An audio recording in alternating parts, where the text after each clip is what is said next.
Start here, we're going to split up into groups, and we'll probably go right down the middle like this, and everybody on this side of the group will follow Larry, and everybody over here will follow me, and we'll just wander around. Now, we're in the middle right now of renovating the theater, which means that everything was taken out of the theater and put someplace else. So it's not going to be as pristine as it usually is.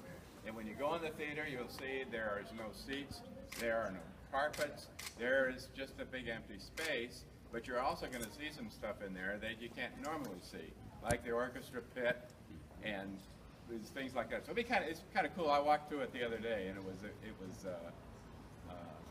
a lot of fun. And we'll have the opportunity to walk on the stage and appear on the Pasadena Playhouse stage, so you can put it on your resume. Very good. Attended Pasadena Playhouse. Yeah. Also, this is very unique, because you will never see the Playhouse in this condition again. I hope. So Larry is he has a couple of interesting stories to tell you. We'll do here, and then we'll split off. Where's your first? Okay. Yeah, we're gonna. My group will go up here first, but right now, before we split off and go off into our different directions, just let me tell you a little bit about the Playhouse. The Pasadena Playhouse was put together by Gilmore Brown. You will see a portrait of him as we walk through the lobby somewhere during our tour. Gilmore came to Pasadena in 1913 with a touring show group, and he got to know some of the people at in Pasadena. And because they were a community that did not have a theater and they liked Gilmore, they asked him if he would put together a community theater, and he did. He came back in 1916 and started it. They rented a space on Fair Oaks, an old burlesque house, but it was really in bad condition. I think the roof was tin, so when it rained, you had a lot of pitter-patter of the rain. The seats were wooden, so they squeaked during the performance. And also, normally, the backstage in any theater, there's always, no matter how small it is, there always is a space after the scenery, between the scenery and the back wall, so that actors, when they leave the stage, they can do a quick run around and come on the other side. Well, there wasn't that space at this burlesque house. So they had to go outside out the door, out the building, around the building, and then come in on the other side. Usually, if it was raining, then they had a problem. Now, they had an umbrella, usually, but a lot of times somebody would leave dry and come in wet. But what happened was eventually the fire department no longer said the building was no longer operable, so they needed to find a new place, and they found this piece of property here, and for $23,000 they bought this piece of property. Now $23,000 back in 1924 or something was a lot of money, but this is where they decided to build the Playhouse, and the cornerstone is laid right there behind that plant in 1925 or 24. 23? 1923, and the Playhouse was built. Now, Gilmore was a visionary. He loved theater, and he loved young people, and after the Playhouse was established, he also wanted to take theater even further and to teach young people, and he would have loved to have had a school for that. So one day he was talking to this elderly person who was lived in Pasadena, and she was a recluse. Anyway, she loved Gilmore, she loved the Playhouse, and he told her of what his dream was. And lo and behold, she reached into her purse, pulled out a check, and wrote him a nice, hefty check. And you can't see it right now, we'll see it later. Right behind here is a tall 6-story building. And that was the building that they added on, and that became the school. And that's where the three of us were in school, and actually Ellen was my instructor at the Playhouse. So, and here I am still being instructed. He's still learning. Oh, so anyway, Fanny was really a great contribution to the Playhouse, but it came with a caveat in that she only came to matinee performances, and if there was anything off color in the play, especially language, it had to be taken out. Now, the performers sometimes would forget, and as she was sitting in the audience, if they happened to say what she didn't want to hear, she had a cane and she would rap it on the floor until they corrected themselves. But we put up with that because when somebody writes you a nice hefty check, so that's my story and I'm sticking to it. Okay, my group. This here, half, follow Larry we're up gonna that go up way. the stairs. My group, we're gonna go this way. So follow me. And what's happening here right now is obviously we're putting down new carpet, which is the first thing you have to do before you put new seats down. And there's some of the carpet is up in the shop when we get in there. But it's a beautiful building, and you'll notice the color here, and you'll see the color on the walls when we go into the theater looks sort of very Adobe-like, and they were getting ready to restore the building after it was closed in 1969 for 10 years because they, just bad business. And that's when I was here as a student, 1969, and I got my master's degree here, and then the next day I came and watched them chain the doors. Oh. And that was the way it sat for 10 years. They're coming back in and they put a million coats of paint on it. They wanted to find what was the original coat of paint. Somebody scraped away and they found what looked like this color. So they said, okay, so this is where the color we're going to paint it. Turns out that what it was that in actuality, when the place first opened, they allowed smoking in the theater. And so really, this is nicotine stain that they recreated, and they realized afterwards, somebody found the real color and said, oh my God, it's like Los Angeles air and nicotine. Not good. All right, so walk this way.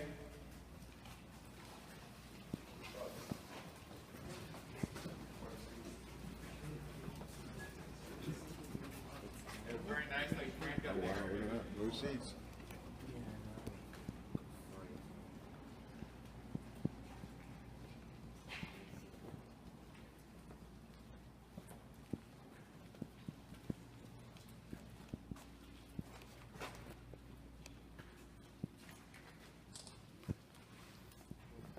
Keep moving down this way till you get out from under the balcony so you can see the ceiling. So was the original paint color more like an off-white? No, it was sort of a tan color. And when I was here as a student, it was white, sort of off-white, and they had painted the proscenium arch here. This whole thing was a dark brown because it didn't reflect light. The holes in the floor are heating vents, and you can see that there's holes here, and then there's no holes, and then there's holes, and then there's no holes over there. Originally, this theater had aisles. So this would have been an aisle here. This would be the side seating, this would be the center section, and that would be the house right section. And there were doors in the back there that just, you see where there's a pipe going up the wall there, which is a conduit. There was where the doors were that would enter onto the aisles, and they also had the side doors. Now they have what's called continental seating, and so when the seats go in here, they'll be all across there. There'll be no aisles at all. They just come down the side, and the aisles will be a little bit further apart. So there's better seats. When you see right here, and you look at the stage, a lot of good seats are being missed there because there's not they have any seats there. Look up at the ceiling, and you see what appear to be Spanish tiles. Those are not Spanish tiles. That would be a pretty foolish thing to put above the audience in earthquake country. That is scenic art. Somebody, there was a stencil. You'll see these stencils all over the building, and this gentleman made all those stencils, and it's on burlap, and so it was painted. I have been yet to figure out how they actually got it up there. At first I thought, well, maybe he did, like a Sistine Chapel thing, and they put up, but no, I don't think that's what it did. But because it's burlap, it also helps with the acoustics. And that was the original intention, was to help with the acoustics. Now, if you look across the way and above you there, you'll see these corbels that are coming out from the wall there. Those were originally concrete, but when the place was opened again and it had to be retrofitted for earthquake, they were afraid that those might come down on somebody's head in an earthquake. So they were taken out and carved from styrofoam and placed back up there. It took me a while. I was here several years before I realized, oh my God, that's not the real deal. It's not the concrete. It's styrofoam. They did a great job on it. This is the Orchestra Pit. Peter? Yeah. So the seats that would have, in the past, been up there probably are not up there now because of the strength of the surface. The styrofoam wouldn't hold seating, or do you put seating up there? No. This is just a decorative element that's behind you. Look up at the... Oh, I thought you were meaning these big. No. Oh, these guys here. Right, those guys. Sorry. Yeah. Thank you. And those were never, those were just really our lighting positions, those little balconies up there. And sometimes they would use those little windows up there, but now there's speakers in there. This is the orchestra here, which I haven't seen in a million years. Usually the stage is built out over that. And, but they're getting ready to redo the whole thing. I'm kind of excited about that. Anybody have any other questions? Will they build the stage out once again over? Yeah, or they intend to leave it open? It's very flexible. They can step down here, and you can see from where these doors are here on the side, and where this architectural thing goes up here, and you see that there's a step over here and a little bit of a platform where they can bring the stage out all the way out here, and they have temporary seats will work there. Normally, it comes out over this. You see where this is here. And they used to have, there's two doors here. When we're downstairs in the green room, you'll see the doors on the other side. When it was a community theater, at the end of the play, people would, audience would come down the aisles, and they would come down, there were steps here that they had specially made, and so that people could go into the green room and see all our friends, after the show. Now that it's a professional theater, they don't do that anymore. Matter of fact, this is usually covered up. And when they do have a musical here, the orchestra is here, and they're like totally invisible to the audience. And so if you look back up here on the balcony rail on each side, you'll see there's TV monitors. And so in the orchestra pit, there's a TV camera that's focused on the conductor. And so the actors are on stage, and they can see the conductor up on the balcony rail, so they get their musical cues. And normally, you have an open pit, and the guy's up there, and he points to somebody when it's time to sing. I did a musical here with Marty Nixon when I was here as a student, and they actually gave me a line of a song to sing, and I was terrified because I'm the director, and they put me on here in a bear suit, but to dance around. But I remember Ernest Gold would point at me and go, "Peter, this is having a big one. When it's time for my one line in the song," and I managed to not embarrass anybody, I guess. So it wasn't too bad. Now I'm going to go this way, and you're going to follow me. We're going to go downstairs.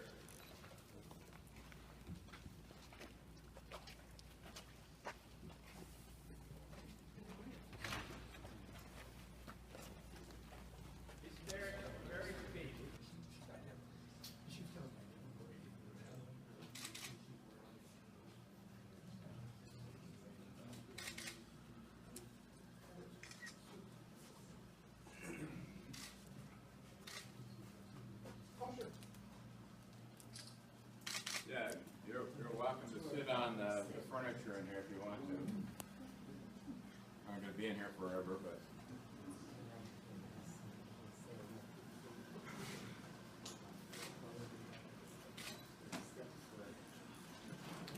Okay, so this is the green room, and this is a theatrical tradition. It's where the actors hang out while they wait to go on stage. The doors that are around the room are dressing rooms. That went over in the corner is a little bit larger dressing room than the others, and that's of course where the star would, whoever that happens to be, particular show happens to go. So as you look around, and I say this is a green room, it doesn't look very green. Does anybody have any idea why it's called the green room? Soothing color? It's a soothing color, it is. That wasn't the answer I was looking for, People but were turning green with the stage. turning green with stage fright, right. Turning green with envy. Right, and green with envy. Actually, it goes back to the time of William Shakespeare in the Globe Theater, and there were no dressing rooms there. And so when the actors would get ready and get all costumed up to do the play, they would wait outside behind the theater on the green.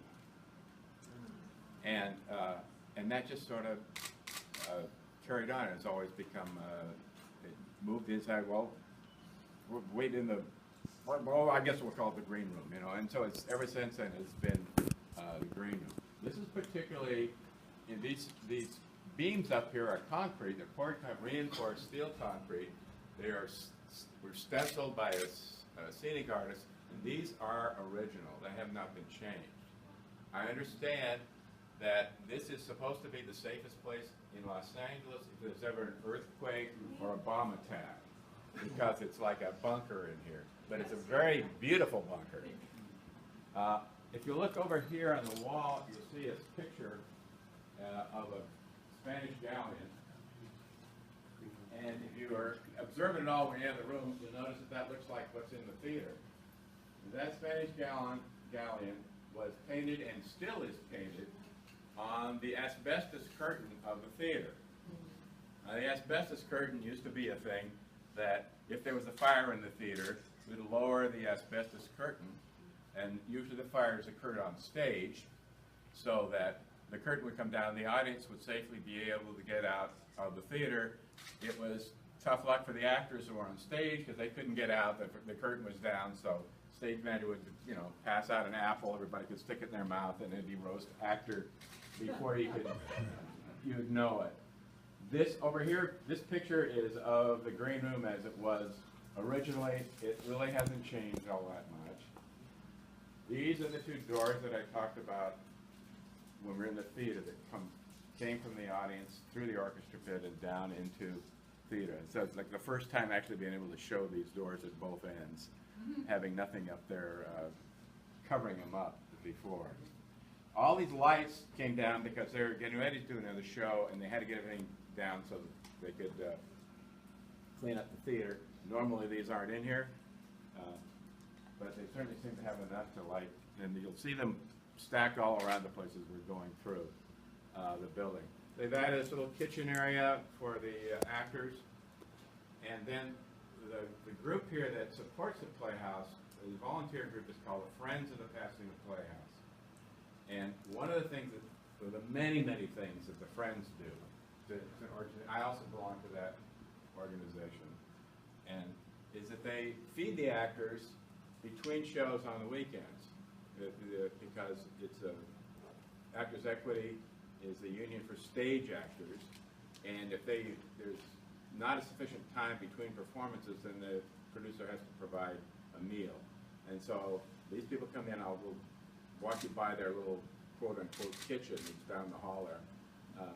They come in and they provide this marvelous meal for the actors, so much so that when somebody see that there's a part open in the Playhouse, they want to come back and try out, just so they can have the dinner between meals, because the Friends do such a great job with it. And the Friends also, you know, take donations and do fundraising things for the Playhouse and supply a great deal of support. I think it was, somebody figured out, it was something like the volunteer work that the Friends do works out to be something like $250,000 a year. Is that? No, it's about 750. 750. Well, you say inflation. It's a lot of hours. Okay, it's a lot of hours. Yeah. That defrays the cost of the Playhouse, so it really is a great service.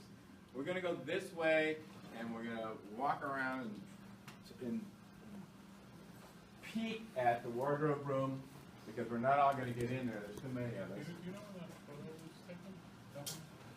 It was way back, you know, when the place first opened. That's all I would be in there. Probably in the late 20s.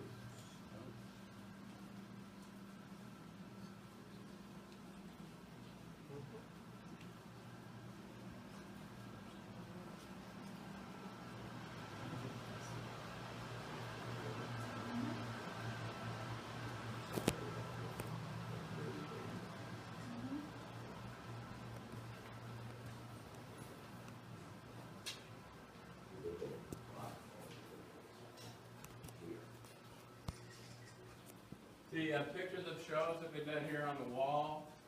There's a room here that has stacked washing machines that the Playhouse uses for washing the clothes between shows for the actors. The Friends donated that.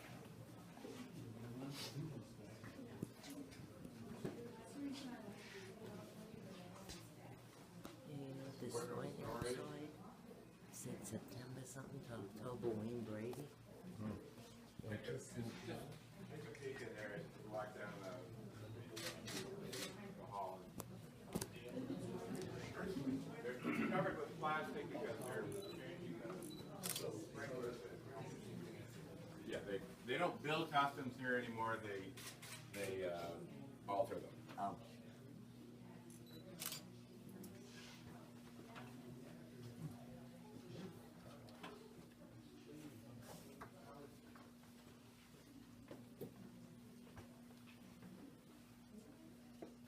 There's some costume storage.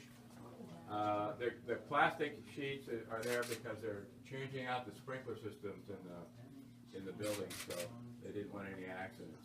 You don't make costumes here anymore. That you just alter them. You used to make them. Just take a quick look at here. You can see the plastic sheets, and then move on down to the exit sign, and I'll catch up with you.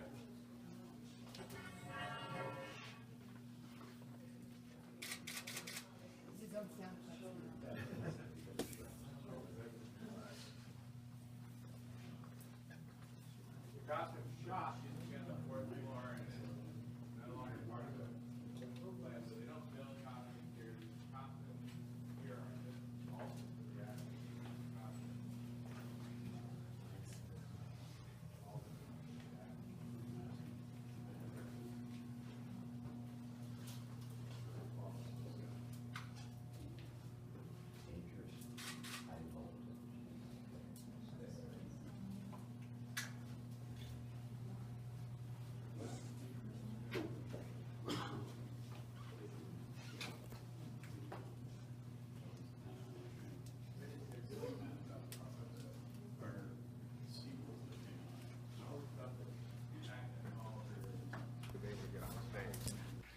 They lied. But here we are. Great acoustics in this room. It's kind of live now because there are no seats in there, but when we were here, we had speech class. We would do our speech for here. The speech teacher would sit in the back of the room. If he couldn't hear us, he would clear his throat. So we know that we had been doing a very good job. All right, my group, if you'll follow me this way, we're going to go the back way around into the shop. So this is, and it's still an active scene shop, obviously. This device over here is the original light board at the Pasadena Playhouse. It is the one that was used here. And it took several individuals to work it in one. Nowadays everything's computerized. It gets programmed in, and one guy sits there and pushes a button, and everything, happens. In those days, you can see here, there's a picture of people using their arms and legs, and we used to use broom handles on an involved show, it would take 4 operators to operate the light board. And you're grabbing handles and using your feet and everything. The stage manager would say, cue 1, go, and everybody would either go down or put the handle up. And it was all choreographed. And one of the things was that when you were had broom handles on a light board and you were trying to get cues very quickly, and you turn around, it was really easy to whack somebody in the head with a broom handle. So there was some, you know, black eyes and bloody noses in rehearsal until we got it down. And then it was like amazing to watch as people would move around on the light board. This is a Did they memorize the whole thing? right, or- right. Wow. You rehearsed it. It was, you know, it's like rehearsing a dance. You know, you rehearsed your moves on the light board, and that was a kind of an involved process.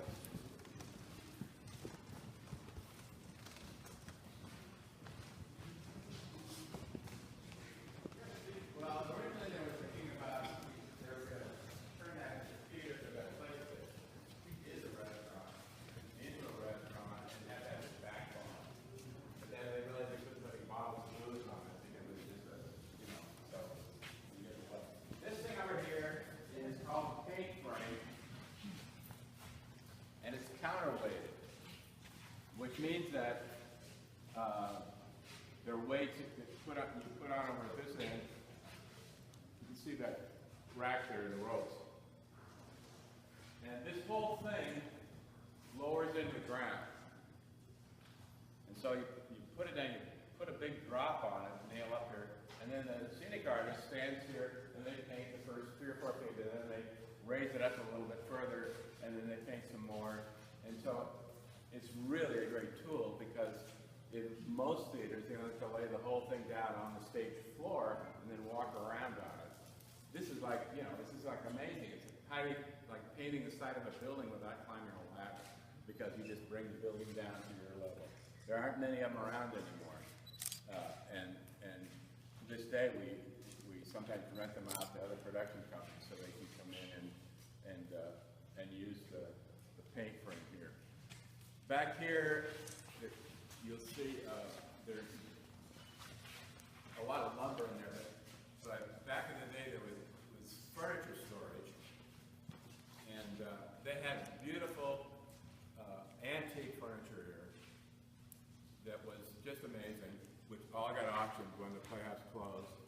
Up there you'll see a little window and with a bunch of chairs in it, and in there it was actually a classroom with drawing boards in it, where the students who were studying scenic design that was their classroom.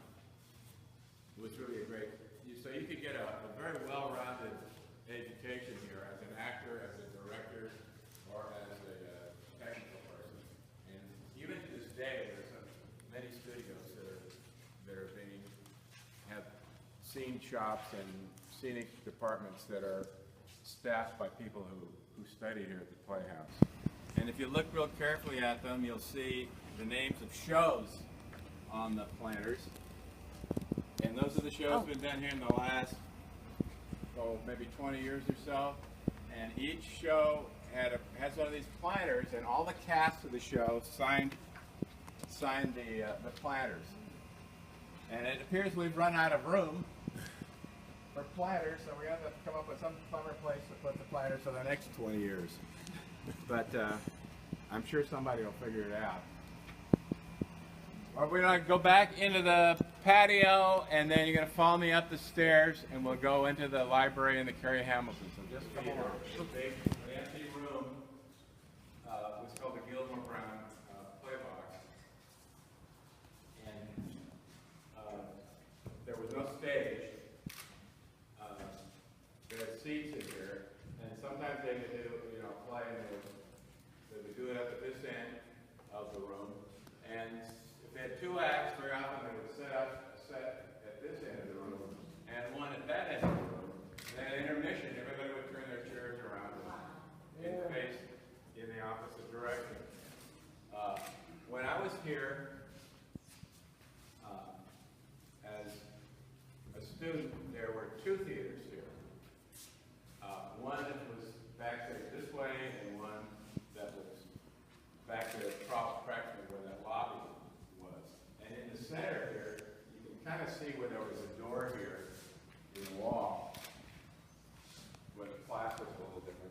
There was a door, and there was a common lobby. And so you could come in the lobby, and one way you'd go into what was called the Huxley Theater, and the other way you'd go into what they called the Cricket Theater, named after people who were significant in Playhouse history.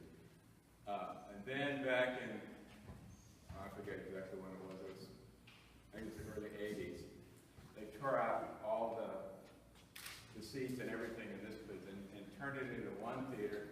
It was called the Balcony Theater, and it was just a stage at this end. And then the seats were tiered up like this. That's approximately what the lobby was. And this worked as a theater for a long time. And then just a couple of years ago, again, tore everything out and turned it into what is in essence a black box theater. You see this lighting grid up here that's on, which is not really a grid, it's just pipes that are up here with lights on it. But the theater can be set up any way you like. The first show that was done here had an audience on this side, an audience on that side, and the play was in the middle. It was supposed to be a classroom.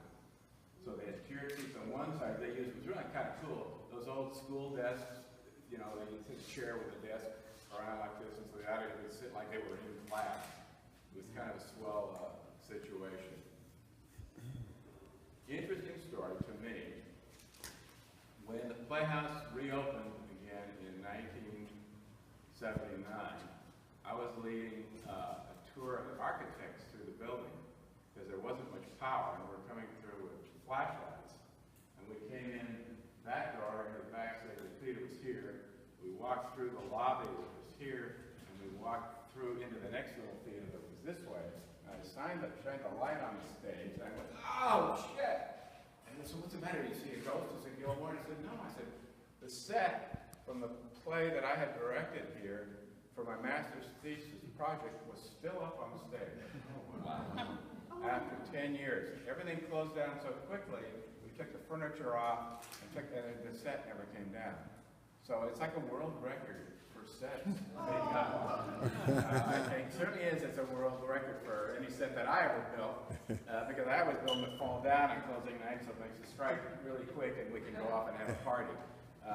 But that was you can imagine after all that time and coming creeping. It was a very creepy place, and there was no power, and there were pigeons all over the place. It was a mess.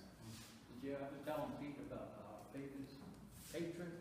They used to sit in the two theaters. We only had like 3 or 4 rows, and she sat in the first row with a pair of binoculars. With a pair, every show she would come in. Oh, really? No, I didn't. No, I didn't. Will also was an alumni here, and I understand you saw George on stage here. Yeah, George Reed at the main stage, and they did a play here, a world premiere play, which, sorry to say, didn't work out too good. And he played with a young lady from MGM, a young scholar named Paula Raymond. And it was a mystery play, and it was only like 3 or 4 people in the whole show. Right. And he played the hero. At the very end of the show, I went to the first premiere, and I was sitting in the audience. And he's being killed by the villain. And the girl picks up a gun, aims it at him, and all I hear is click. And I'm squirming in my seat, waiting for something to happen, and she's starting to cry on stage. And I hear this tiny bang backstage. Because they had a gun backstage, and that didn't work. So they used a broom. Flap the broom like that. That's my memory of George Reeves. Thank you for sharing that. The real deal. Yeah. Our hero today. I actually saw him perform. All right, we'll go into the library now. Anybody have any questions about any of this? Okay.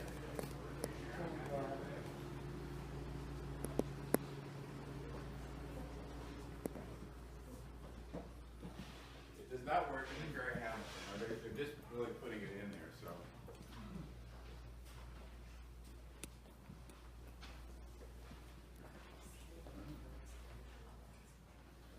wherever you like. And that's a nice place to sit.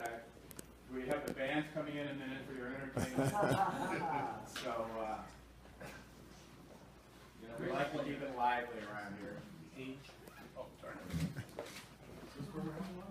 Yeah, right. And the pizza's on the way. So this is the library, was the library, and it's more of a reception room now than an actual library. The Playhouse does, before each show, they have a bar set up here and they have donors come up and glad hand and all that prior to the production.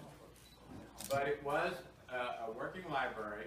There were shelves all along where you see spaces there where there are paintings completely filled. It's one of the best theater libraries west of the Mississippi for a long time. When the Playhouse closed in 1969, all the books that were in the library were auctioned off.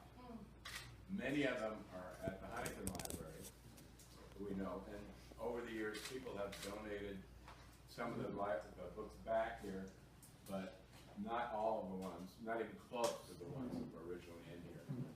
There were big long tables in this room that had where we could come to study. And this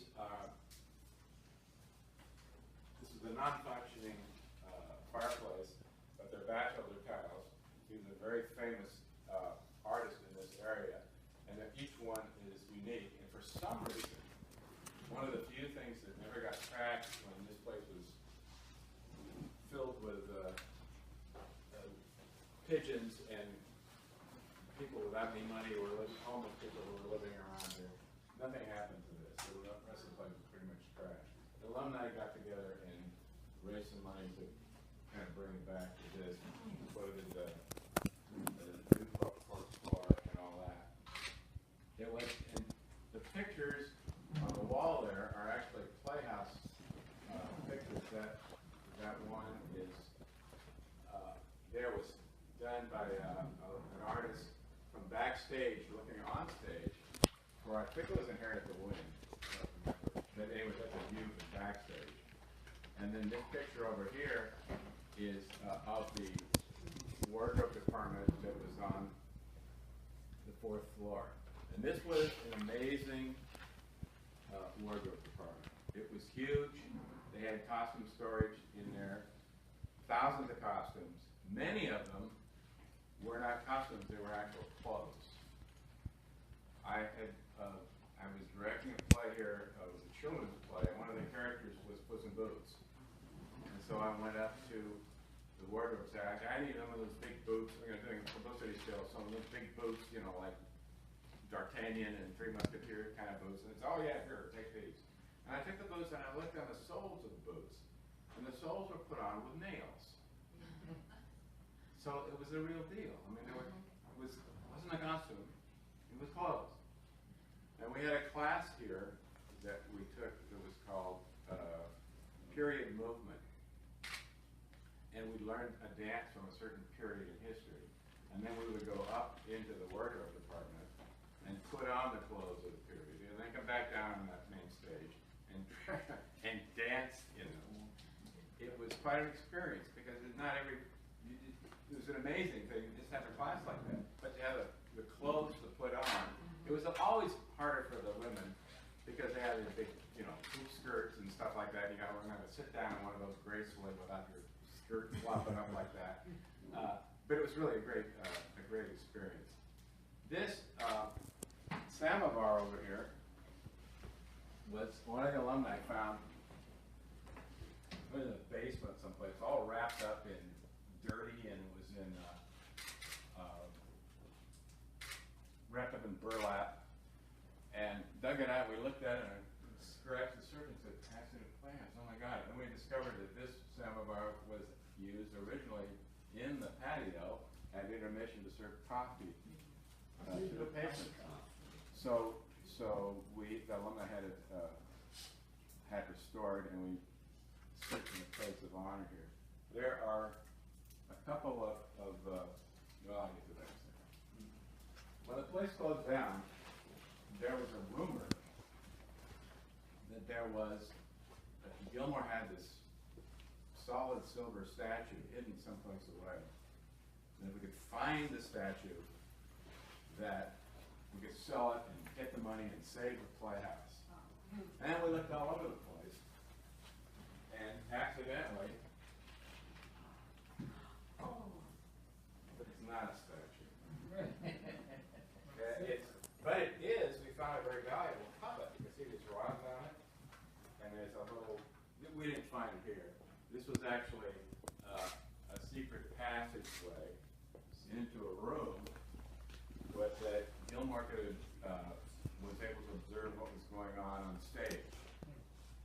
And so he would sneak in there, well, sneak in, he would go in there, and he would watch, and if things weren't going the way he thought they should at rehearsal, he would go downstairs and he would give notes to the actors. I might mention that I was here in the library one Sunday all by myself, and I happened to walk over to that direction, and it was slightly open.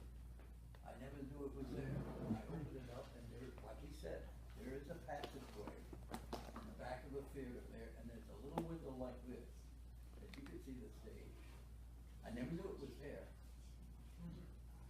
And that's our story. We're sticking to it. And then people come in and say, how did he know that? How did he know that I didn't make that cross, or I didn't do that piece of business correctly? He was not there speaking out and watching what was going on.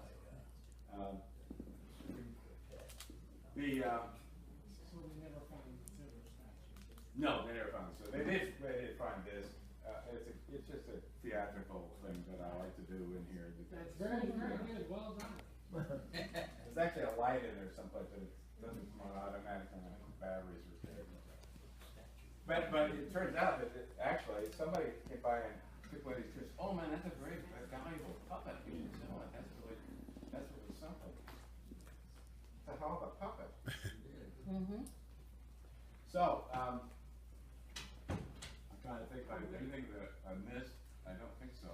Do you have any questions about anything? Or not really? Ask questions. Yeah, you got a couple of experts in the room. Okay. Oh, what kind of man was Gilmore Brown? How long did he live in? He died, I think he was in his late 60s, and he wasn't a good actor, and he wasn't particularly a good director, but he was a great visionary, and he could see in the future. That Friendship Center is downstairs, which was the air-conditioned room that you were so glad to get into when you were waiting in the lobby. That was really the first television station in Los Angeles at one time.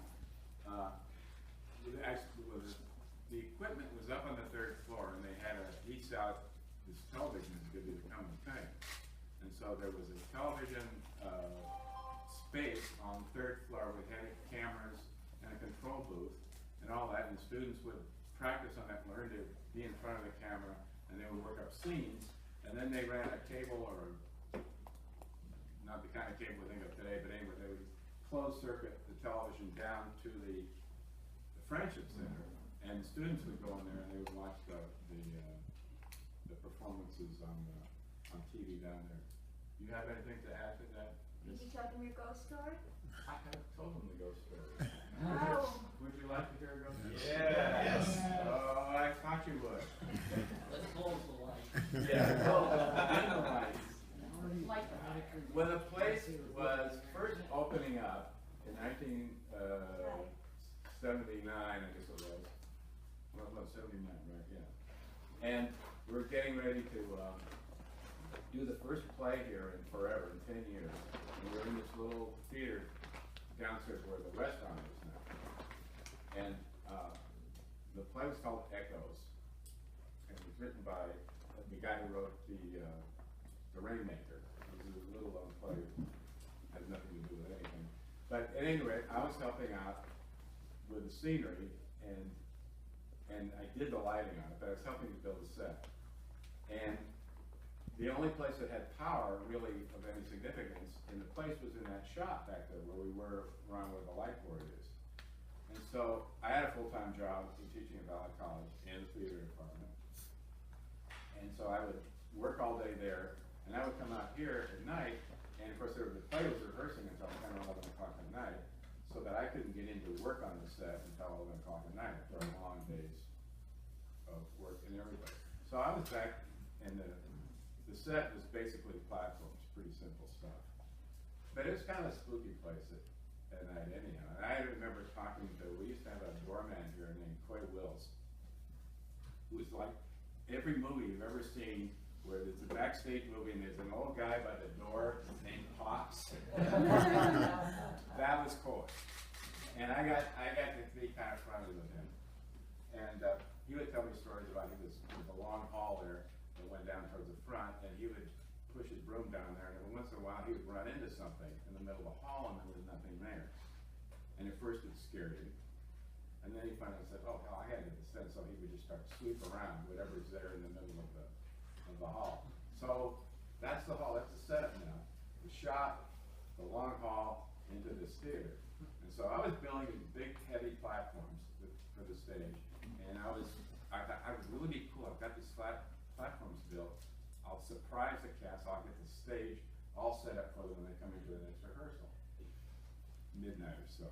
And I have to tell you that I had quit drinking at the time, so that does not enter into the story whatsoever. It was a totally cold, sober story. So I was dragging this platform down the hall, and the first one, and they were very heavy. And I was saying, oh man, what a lousy idea. I have to drag these platforms out and set them up, because I'm already tired. So I took 2 or 3 of them down there, and my ass was really dragging. And I got about the 6th one, and I was coming down the hall, and I was just about ready to give up, and all of a sudden, the platform started to take off on me. As if something was shoving me. And I went, oh, shit, dropped the platform, freaked out, ran out into the patio, and said, oh, Jesus, what the heck was that? And I heard all these stories before, and I thought, well, I don't know, what am I complaining about? You know? So I'll go back, and I take the platform and turn it off, and went back and got every other platform, and whatever it was the easiest I ever moved a 4x8 platform.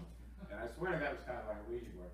Something was helping me down the hallway with it. And so I've always chosen to believe that it was Gilmore. It was. He was happy that we were back in the building, that we were getting it back together again, that the Playhouse was going to be alive and all that. And I get emotional when I think about it, because it was very emotional. But it happened, it's true, it happened to me, and I'm not anybody that believes in stuff like that. I just totally, oh, come on. So, but there you have it. And that's what it was. Something was helping me down the aisle, and it wasn't me, it wasn't my imagination, it wasn't chemically induced. It was just, maybe I was a little tired, maybe a little delirious, but something was helping me down the hallway. So that's my ghost story. Thank you for reminding me. We get things are kind of flip-flopped around here today because of, there was some time constraints and all that. We got some confusion in the time that this was actually supposed to start.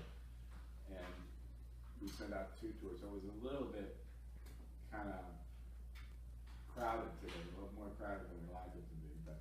But anyways, I enjoyed the program yesterday that you guys had for George at the Beverly Garland.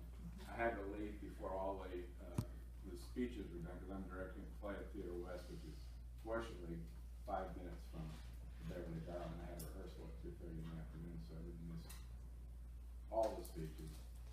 I didn't see them all, but I really enjoyed it, and I enjoyed the trip out to the location and everything like that. You did a great job, you really did, of putting that whole thing together. It was really masterful organization. I'm happy to be part of it. The Playhouse is happy to be part of it. We're happy to have you here. We hope you come back and see a play sometime. If you're ever back in town, if you get back from Australia, or people from all over the world, come back again, and I've got a couple more ghost stories I can tell you.